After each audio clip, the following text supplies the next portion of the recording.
Chapter 35, Contraindication. Day 112, System Stability. Winter in New York was a stress test for the infrastructure.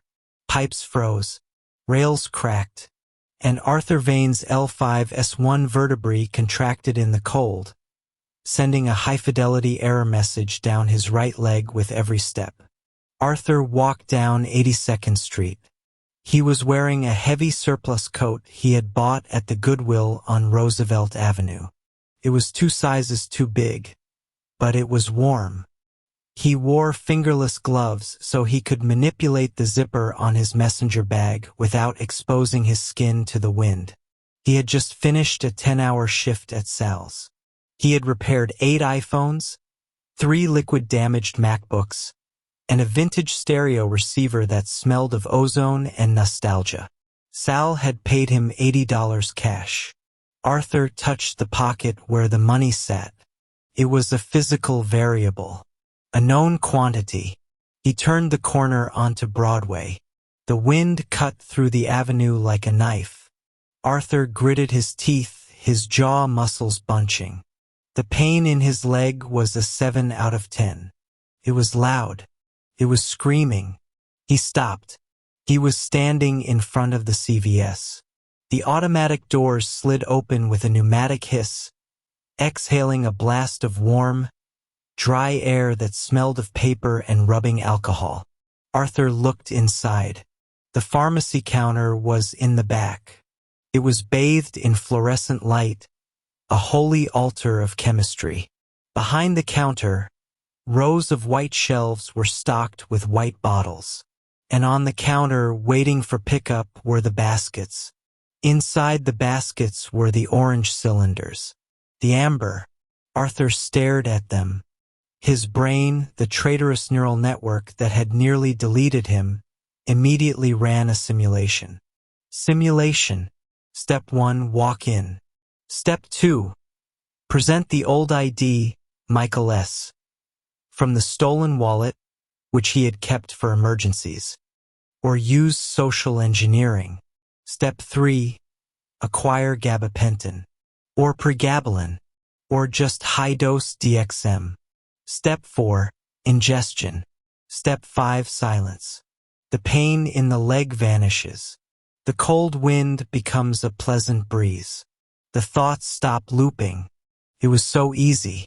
It was so efficient. Why suffer? Suffering was inefficient. Pain reduced productivity. Pain increased cortisol. Pain was a bug. Arthur took a step toward the doors. The warmth washed over him. Felt like love. Then he stopped. He looked at his reflection in the sliding glass door. He saw a man in a surplus coat. He saw gray hair starting to show at his temples.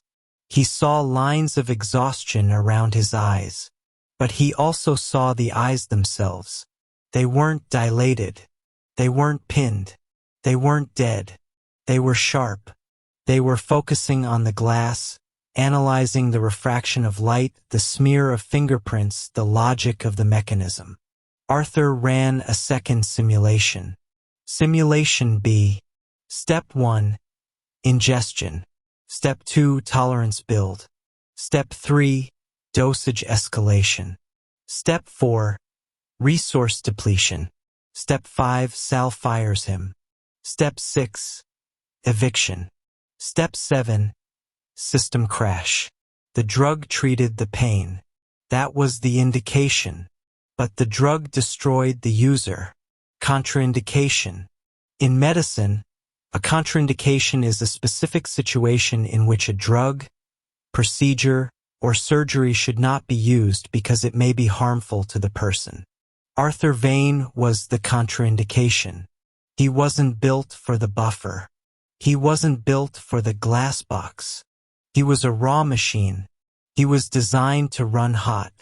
He was designed to feel the friction. The pain in his leg throbbed. It was a signal.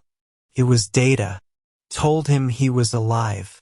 It told him he was standing on concrete in Queens in the middle of winter. It was the truth. Arthur looked at the orange bottles one last time. They looked like candy. They looked like lies. Inefficient, Arthur whispered. He turned away from the door. The wind hit him again, biting and cruel. He hunched his shoulders, pulling the oversized coat tighter. He started walking. He had a long walk to the room he rented above the bakery. He had to pay his rent tomorrow. He had to buy groceries. He had to wake up at 6 a.m. to fix a motherboard for a kid who spilled soda on his GPU. It wasn't a glamorous life. It wasn't high-level architecture. It wasn't a happy ending. But as Arthur Vane walked into the crowd, merging with the flow of the city, he realized something. His mind was quiet. The static was gone. He was clean. And for now, that was the only metric that mattered.